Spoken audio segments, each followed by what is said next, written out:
En este episodio de Influencias Modernas voy a tratar el punto del desarrollo del resentimiento, de la polarización y de la desigualdad incipiente que parece que abunda en nuestras democracias. Me parece un tema interesante para seguir en esta narrativa más teórica y analítica tal vez de precisamente análisis de la democracia, el tocar las tres variables del resentimiento, de la desigualdad y de la polarización y cómo éstas envuelven o por lo menos se desarrollan en torno a la democracia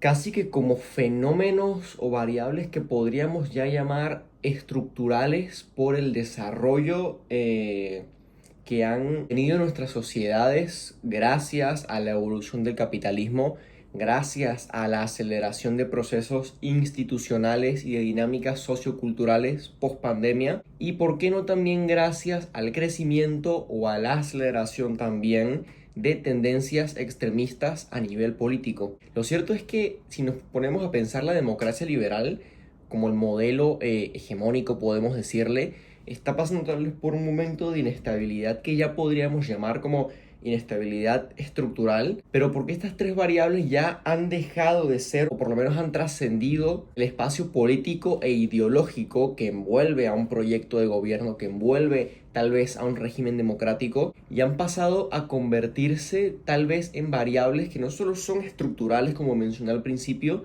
sino que también son variables de índole más afectiva, más sociocultural, y si queremos llamarlas también existenciales. No sabría si determinar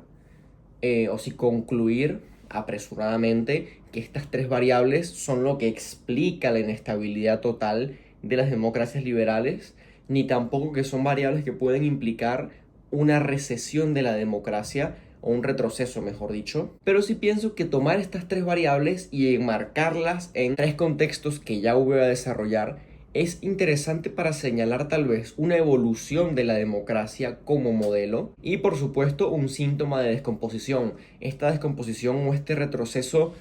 no tiene por qué ser necesariamente negativo, aunque yo pienso que sí lo es, pero no tiene por qué serlo necesariamente porque a veces el sistema mismo tiene que reformularse desde adentro para crecer o para encontrar una nueva capa de profundidad, una nueva capa de sentido. Muchas veces estas tensiones desatadas por fenómenos más de índole social, como lo puede ser el resentimiento causado por desigualdades, llevan a exponer defectos propios del sistema que de otra forma no hubiesen salido a la luz y que por ende no se hubiesen solucionado y hubiesen quedado como quien dice tapados bajo la alfombra. Entonces yo pienso que hay tres dimensiones sobre las que analizar estas variables en clave democrática. La primera me parece que es la dimensión psicológica o si queremos dimensión moral del sujeto, del ciudadano per se. Después una dimensión que trata más el aspecto material, el aspecto socioeconómico, si queremos llamarlo así. Y por supuesto la última dimensión institucional, que para mí se mezcla un poco con lo que sería en general la dimensión política. Empezando con la dimensión psicológica y o moral, me parece interesante tomar el punto de vista y la teoría que desarrolla Francis Fukuyama en su libro Identidad, porque Fukuyama retoma mucho esta idea de que el ciudadano se siente excluido, se siente rechazado por la política, por el sistema o por la sociedad misma, no por una cuestión tanto de necesidades o de incumplimiento a sus demandas como tal, sobre todo en el aspecto material o económico, sino más porque no se siente visto, no se siente reconocido y por ende, como no tiene el reconocimiento que siente que merece en tanto es un ciudadano más, se siente excluido y no se siente digno de participar en el espacio público. En este sentido, Fukuyama recupera el concepto platónico del timos o thimos, que básicamente expresa esta idea o esta noción de que el alma desea y anhela en lo más profundo el reconocimiento de su propia dignidad. Fukuyama argumenta precisamente que las democracias modernas han fallado en satisfacer este deseo del thimos y que en la promesa de tener una sociedad más igualitaria, por lo menos en términos políticos, donde todos los ciudadanos somos iguales ante la ley, se ha fallado o se ha pasado por alto el factor importante de que el ser humano fundamentalmente desea ser visto y valorado por su comunidad. Entonces, ante esta gran expansión tal vez de que los ciudadanos pasamos a ser, vamos a decirlo de alguna forma, NPCs para el Estado, para la sociedad misma, es decir, no nos reconocemos los unos con los otros porque vivimos todos cerrados en esta esfera de la individualidad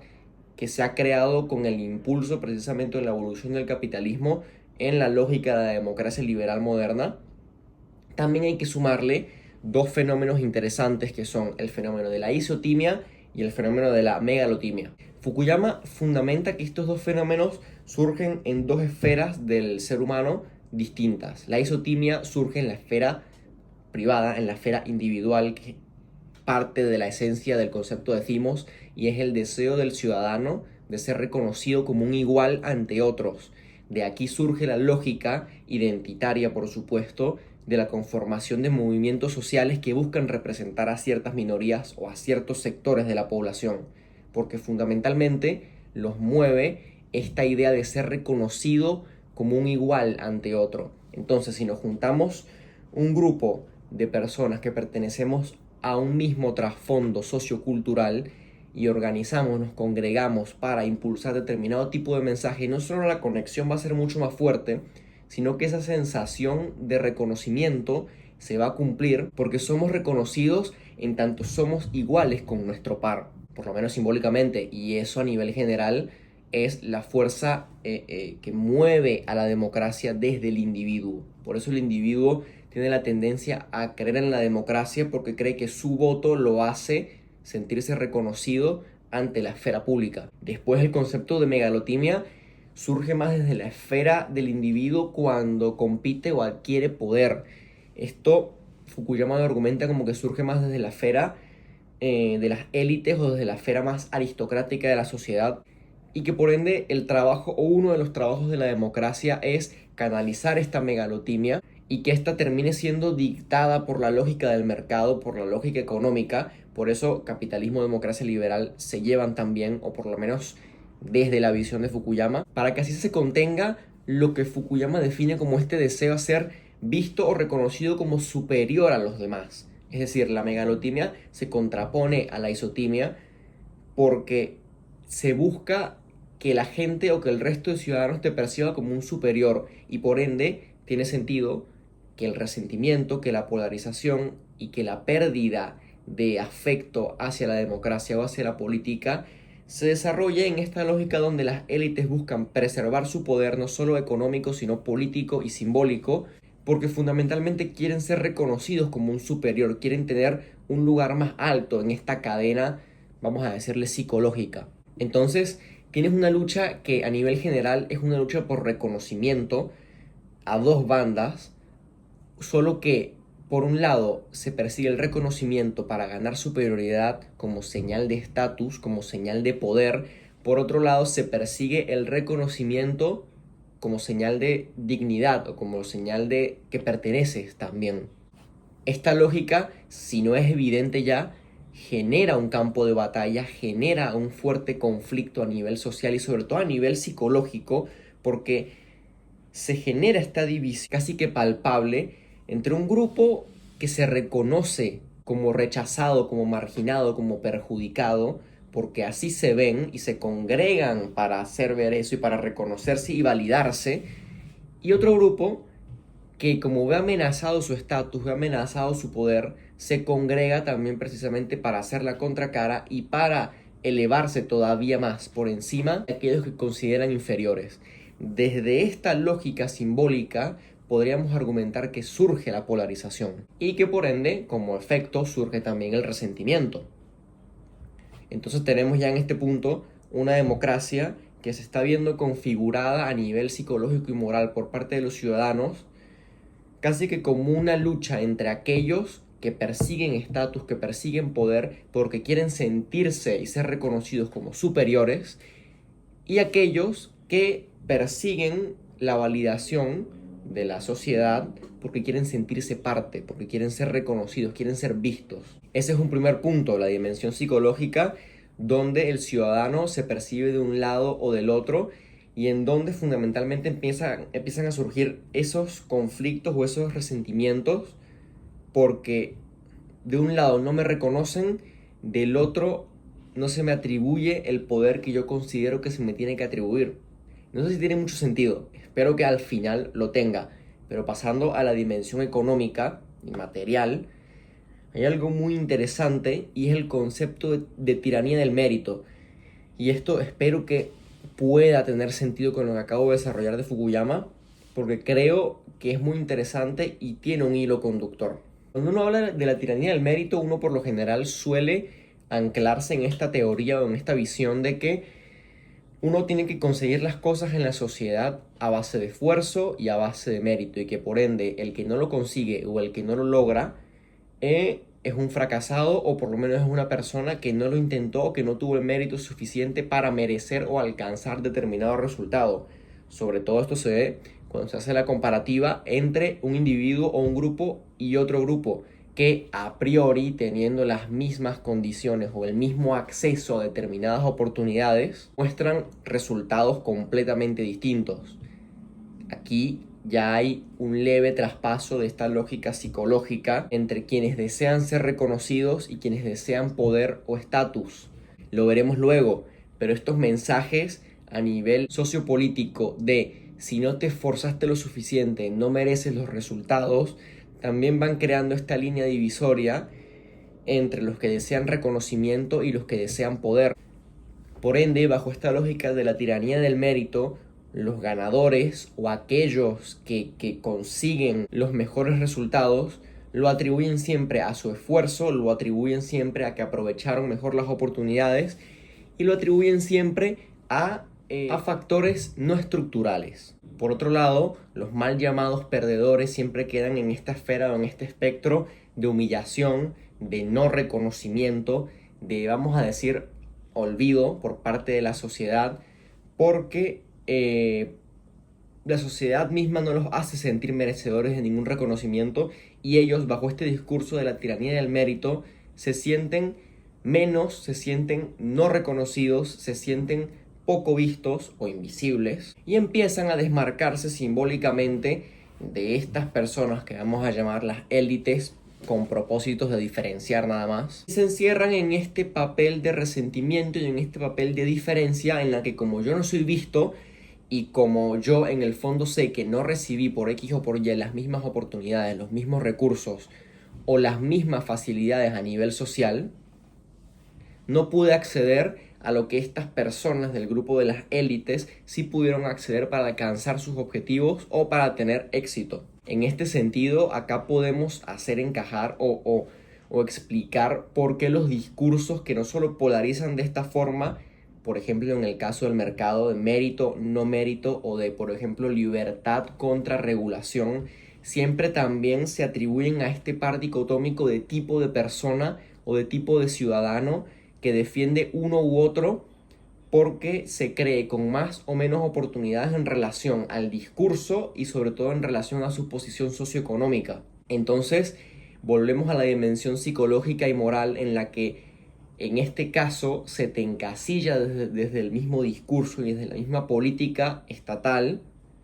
a que si no apoyas, por ejemplo, un modelo de libre mercado, moralmente estás equivocado. Ya no es solo que estás en desacuerdo con determinado tipo de proyecto, es que moralmente estás equivocado bajo un discurso X porque no sabes realmente lo que es bueno o no sabes realmente distinguir entre lo que favorece a la sociedad o entre lo que realmente funciona y lo que tú quieres o crees que funciona. Esto contribuye a la polarización porque el ciudadano se siente excluido también a nivel discursivo y a nivel moral e intelectual. Es decir, como no estás de acuerdo con determinada política de mercado o en su defecto determinada política de gobierno, automáticamente no eres uno de nosotros, ni siquiera psicológicamente, porque estamos en niveles completamente distintos. Es decir, te apartamos, no eres visible para el sistema porque no estás de acuerdo con lo que gobierno X, candidato X propone. Entonces, esta diferencia, que por eso mencionaba al principio que puede llamarse como existencial, surge precisamente desde el punto en el que se crea esta ventana o esta grieta a nivel psicológico y moral y que se traslada o que se ve agravada, mejor dicho, no sé si agravada está bien dicho ahora que lo pienso, pero bueno, por propósitos de comunicación lo mantengo, se ha agravado por las lógicas de mercado y las lógicas socioeconómicas. Y acá entra el punto importante del Estado y el apartado institucional propiamente dicho. Porque es acá a nivel institucional cuando este tipo de discursos empiezan a traspasar suavemente barreras de control o mecanismos de autorregulación que tienen todos los sistemas democráticos porque así funcionan, y determinados candidatos, o mejor dicho, determinados funcionarios, determinados presidentes, legisladores, gobernadores, etcétera, empiezan de forma legal a romper los pactos simbólicos de tolerancia mutua, por ejemplo, los acuerdos de contención institucional, los armados de bloque en pos de impulsar un determinado proyecto de ley. Y acá cuando entra esta lógica de los bloqueos institucionales, se arman bloques para bloquear determinado tipo de propuestas, por lo menos a nivel legislativo, simplemente porque las propone el bando X. Entonces, como nosotros no solo no estamos de acuerdo a nivel práctico, sino que directamente a nivel existencial no los apoyamos, somos distintos, les bloqueamos el juego, a pesar de que dicha propuesta pueda ser lo más beneficioso para todos. Entonces, este juego de élites o de poderosos empieza a convertirse en un juego de amigo-enemigo, porque ya no solo te bloqueamos desde la práctica, te bloqueamos desde el discurso mismo y desde la concepción, si se quiere, de tu existencia. Y entonces tú, tu bando y todos los que te apoyan simbólicamente están en contra nuestra. Por ende, no son vistos. Por ende, no son reconocidos. Otra fuente de resentimiento, otra fuente de polarización. Se agranda la grieta. Acá podríamos hacer el gran paréntesis para añadir de si tal vez esta no era la forma de política, o mejor dicho, de desarrollo, de manifestación de lo político que concebía Carl Schmitt. Por la forma en la que lo estamos desarrollando, podría ser que sí, porque el conflicto se manifiesta casi que a un nivel existencial, y acá estamos viendo que el desarrollo del discurso democrático moderno va tirando hacia ese lado, va tirando hacia la diferencia de entre lo bueno y lo malo a nivel existencial casi, o los míos contra los de allá. Pero bueno, esto es simplemente divagando a través de la teoría. Entonces podríamos decir que la inestabilidad de la democracia, bajo estos tres focos o bajo estas tres dimensiones y enmarcadas en las variables que ya mencionamos de polarización, resentimiento y desigualdad, si se quiere, pueden explicarse o por lo menos pueden fundamentarse de esta forma. La inestabilidad como síntoma de agotamiento, lo que refleja decadencia del sistema democrático. Y acá yo tengo anotado que en este punto se puede sacar la conclusión tal vez de que la promesa de que el crecimiento económico arregla todo o compensa todo, equilibra la balanza, ya no es convincente, y que por otro lado las normas de convivencia democrática, por lo menos a nivel simbólico, a nivel contrato social, tampoco están funcionando más en el intercambio político, porque primero las instituciones, o por lo menos a nivel institucional, ya no se están absorbiendo este tipo de discusiones como antes, y porque la misma polarización ha reducido la capacidad o la visión tal vez de la ciudadanía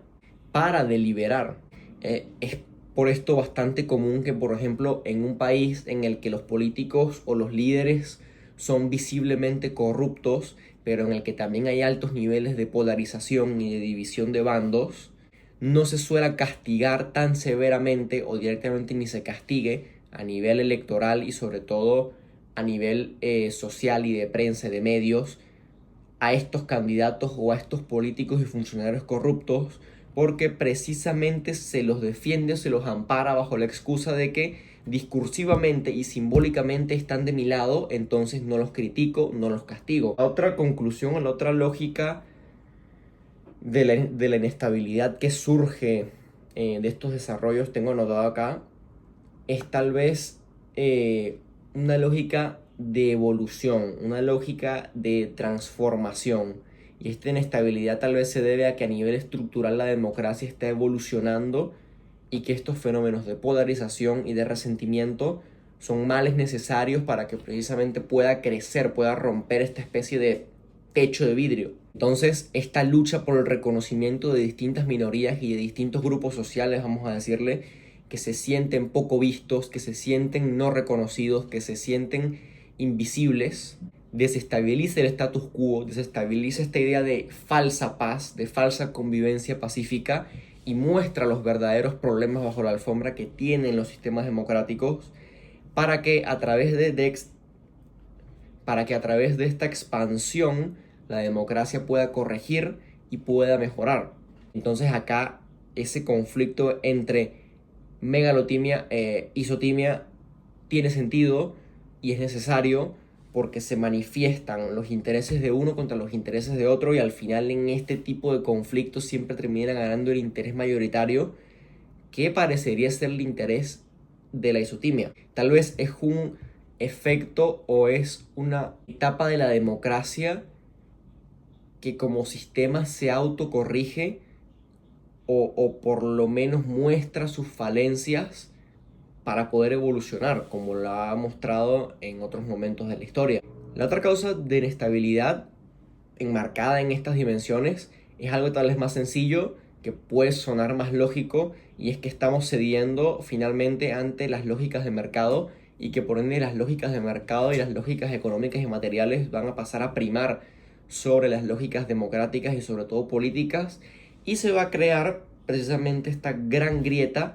que va a terminar siendo irreparable entre élites que persiguen el poder y ciudadanos que buscan o luchan por reconocimiento que no consiguen porque se encuentran en constante conflicto con estas élites. Pero bueno, eso también es